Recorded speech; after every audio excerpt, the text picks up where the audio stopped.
I recently got to play Dying Light the Beast, the third entry in this zombie franchise, and I think it could be the best in the series yet. Hey everyone, Aiden here from Push Square. So I was recently very lucky and was invited out to Poland for a hands-on preview event of Dying Light the Beast. There I got to play roughly 4 hours of the game on PC. Now I know that means we don't know what it looks or runs like on PS5, we don't know anything about the haptics. All of that will be covered in our full PS5 review upon the game's release, but for now we're looking at the content, the changes to the game, and generally how I'm feeling about it as a big fan of the franchise myself. Now you may be wondering, where is the 3? Why is it not called Dying Light 3? Well, that's because the Beast actually started out as a DLC for Dying Light 2 Stay Human, but the scope continued to grow until Techland decided to make it its own thing.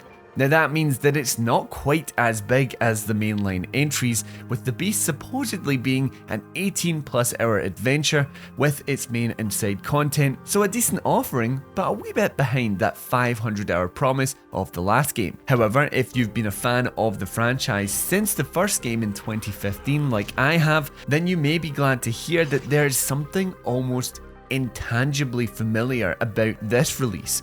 Dying Light the Beast feels like it's harking back to the original game in the best sort of way, and I even felt shades of its fan favourite DLC, The Following. Maybe it's the setting of Castor Woods, which feels dense, highly detailed, and very video gamey, and I mean that in a good way. There are tight towns, expansive swamps, and even points of interest like the aptly named Mental Asylum. Does it all make logical sense? I wouldn't say that I explored enough to quite know, but frankly, I don't care. It's the kind of map that was constantly dragging me in one direction or the other, or having me make a mental note to come back to an area I was too low a level for at that time. And traversing is as fun as ever with the returning parkour system. Some of the more finicky internal climbing challenges did feel a bit clunky, but when you're jumping from rooftop to rooftop, it feels as great as it ever has. Like the other games before it, I really appreciated the diversity of its climbing arenas, where there are poles to leap between buildings, apartments to take shortcuts through, and chimney stacks to bound upwards. It all feels very intuitive, and Techland has also smartly included areas it calls Parkour Paradise, with plenty of rooftops and balconies, while then mixing them with much flatter terrain areas which lean into the horror aspects of this entry. There are also cars in the game, but they're not really usable to just drive wherever. They're pretty set routes on the road that you can use. It felt like if you were to take off the beaten path with your car, you'd probably end up with it stuck, but it's nice that they're here, and there are also some really cool physics systems with them, where the zombies will climb onto the front of the car and be thrown around depending on how you're driving. It's quite cool. But to get back to that horror, the Beast is a much scarier game than what came before.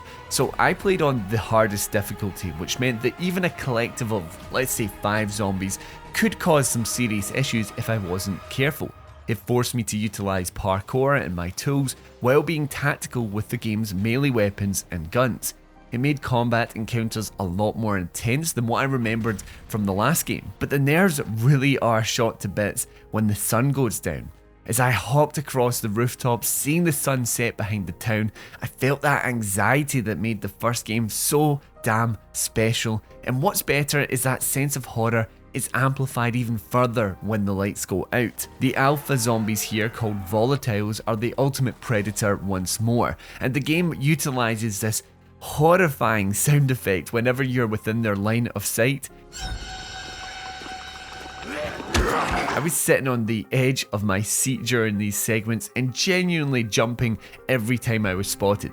And the chases, man, they were nail-biting as you tried all of your different parkour skills to escape, or even worse, you're just straight running through open space in those flatter terrains. The culmination of open-ended traversal, the amped-up horror, and hands down the best-looking game in the franchise, and this is a good-looking franchise, meant that this all felt like the best iteration of a great series. However, The Beast makes its mark with its changes to its story and RPG leanings. So you've got your regular traversal, stealth, and combat skill trees, which have, always been there within this franchise, but there's also the Beast skill tree. This is where you build up a meter during combat and eventually go Beast mode. It made us all chuckle. It's a daft name. But this new mode can really mix up the power dynamic as you can rip and tear through powerful zombies, something that can also flip the script during volatile chases during the night. Beast points are earned by killing chimeras, which are boss-like zombies found around the world. The ones I fought were all story-based, but through dialogue it kinda sounded like you'd be able to find these creatures naturally too, and the few that I did fight were all a bit different, whether they were charging hulks or nimble creatures that leapt at me from great distances. I really appreciated how different they felt, and it was fun being faced with more traditionally styled boss fights. Hopefully that variety keeps up across the whole game. Now these chimeras bring us on to the story. Kyle Crane is back, baby.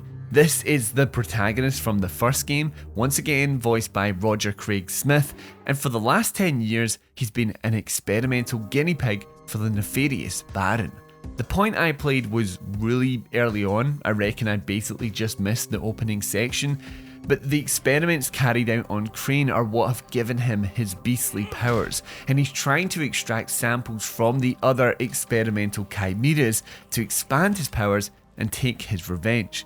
The story's about as ridiculous as you would expect, and there's something almost endearing about how seriously it seems to take itself. I absolutely love the switch as well from first person cutscenes to properly directed cutscenes, so we actually get to see Kyle's big ugly mug. What I really enjoyed about its main campaign and side quest was how the game balances the open world exploration with quite intensely linear missions. One minute I'm jumping across the rooftops, and the next I'm exploring what feels like a handcrafted cavern, a destroyed basement, or a claustrophobic tunnel system. The blend of linear with open world gives the Beast an old school feel for me, and I can't wait to dig into it fully when the game comes out. All in all though, I had great fun with Dying Light the Beast. This has been a consistently great franchise, and truth be told, it's one of those series where you could just swap out its setting with each new entry and I'd be pretty happy. But what I loved about the Beast is that it feels like it harks back to the vibe of the original, all with a densely packed, varied and just plain fun setting. The whole nature reserve, holiday estate kind of aesthetic is great to explore, and while the beastly powers are a bit daft, they can mix up the combat in some fun ways. More than anything else though, and I say this about a lot of games, is that I really like it when a developer makes something kind of condensed and fun and playful. This isn't like Dying Light 2, a game I do like by the way, that's boasting hundreds of hours of content. Now some people like that, you want your money's worth, of course, I get it. But there is something special about making a game the size and the scope that it requires itself to be, rather than stuffing it with filler quests and the like. So I'm really looking forward to Dying Light the Beast. I was really won over with what I played, and that's without touching on the fact that you can play most of this game in 4-player co-op. It might break things balance-wise, I don't know, but I can imagine having a laugh on this with some mates. So, Dying Light the Beast, are you looking forward to it? Will you be picking it up? Let me know down in the comments below, and remember, if you own the Ultimate Edition of Dying Light 2 Stay Human, you can actually get this game for free since it was originally supposed to be a DLC to Dying Light 2. That's great from Techland, that's such a cool thing to do. Anyway, thank you everyone for watching, remember to like and subscribe, and until next time, I've been Aaron, and this has been Push Square.